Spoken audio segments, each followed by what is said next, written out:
I want to talk about why this work can still feel so inconsistent for a lot of people, even though they understand what is happening. They know they're not meant to react to those external circumstances. They know that when something is triggering them in their external 3D world, they understand the work is to return to themselves rather than allow their mind to spiral.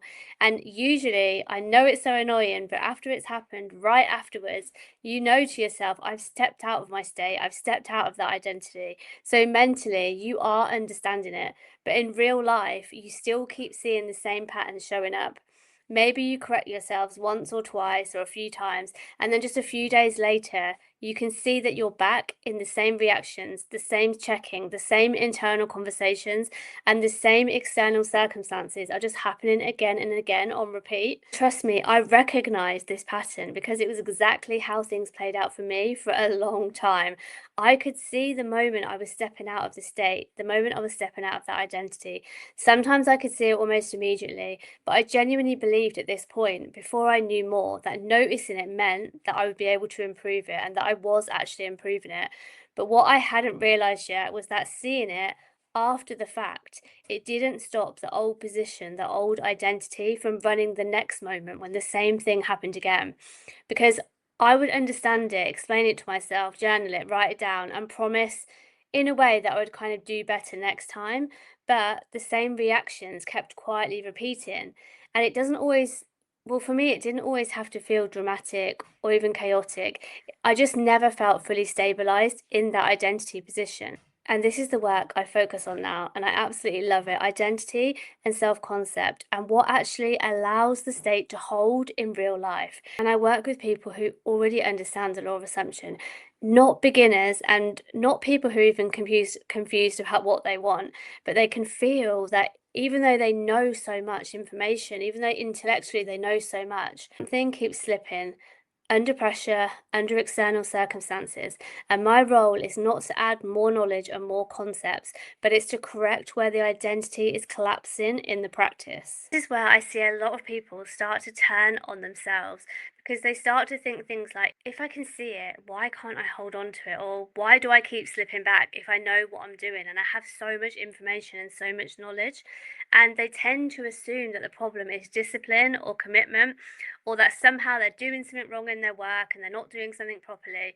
But I've found that this is never actually what is happening. Because unfortunately, seeing the pattern alone doesn't mean that your system will know how to stay out of it. So the awareness, of course, it's amazing. It's the first step. It lets you notice when you're stepping out of that identity, but it doesn't automatically give you a way back. Most people only realize they've left the state where their identity is after they've reacted. And by that point, the old identity is back running the show because it's already taken over the moment again.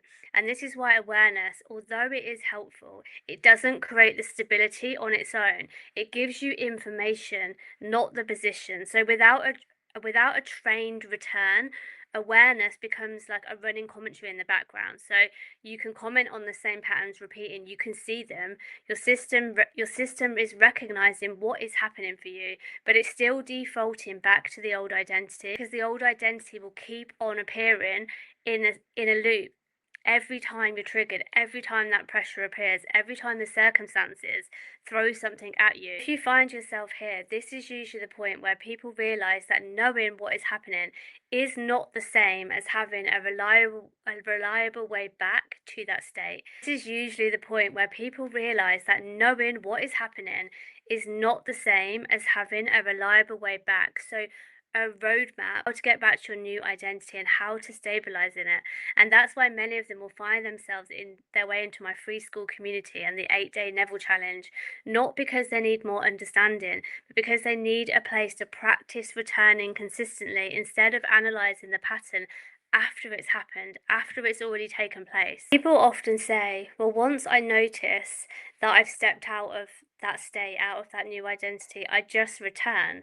But what does actually returning mean in practice? Because returning isn't just a thought you can tell yourself to do, it isn't like an idea, and it definitely isn't something that like you just tick off your tick list.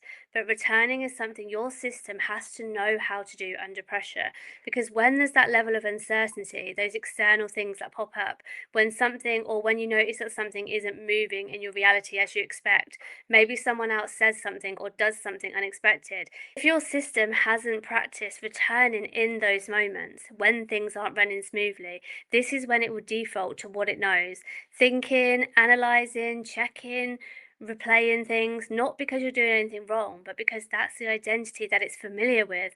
And you always go back to the identity where you dominantly feel the most safest, the most familiar. And I know it's frustrating, but it is the part that most people miss because they think this inconsistently of staying in the new identity means that they haven't decided properly. Most of the time, this decision has already been made. What's missing is the repetition, the devotion to the way to return back to that state of the wish fulfilled. Because your identity is never going to stabilize just because you understand something. Even if you have a lot of knowledge and you understand it in ultimate in depth, it will only stabilize because you've returned to the same inner position so many times that it stops feeling like an option. It just feels natural. Without this known repetition, every trigger and every circumstance is always going to feel like you're going back to a new decision point. And that is what makes it become exhausting. That is what makes people give up. This is where I found that everyone's always trying to hold this work on their own. They're noticing when they wobble, when they fall out of that state and that new identity, and they know to remind themselves what they should be doing. And they try to regulate and refocus and reorientate right in the middle of the real life crisis. And sometimes it works and sometimes it doesn't. And when it doesn't, I know what it's like. You begin to assume that something is wrong with us. But identity, you have to remember, it's never built in isolation. It's built through consistent structure and having a clear way and a clear place to return to, a clear way to practice stabilizing your identity in a consistent environment that reinforces who you're choosing to be. Because we can't just be the identity we want in our morning rituals, in our end scenes, when we're practicing. Without that, you're always just going to be relying on your memory and your willpower. And neither of these, trust me, are reliable under pressure. And this is exactly the gap the reset exists to fill, not to teach you more concepts, but to give you a structure for practice in return until it becomes so automatic. So you're not constantly asking, am I doing this right? Or why does this feel so fragile and not working today? You know where you are. You know what to return to, and you know how to come back to your state, to your wish fulfilled, to that identity without the drama. And that is when your identity will truly start to hold, not because life stops happening, but because it no longer pulls you out of the desired state, the wish fulfilled, so easily.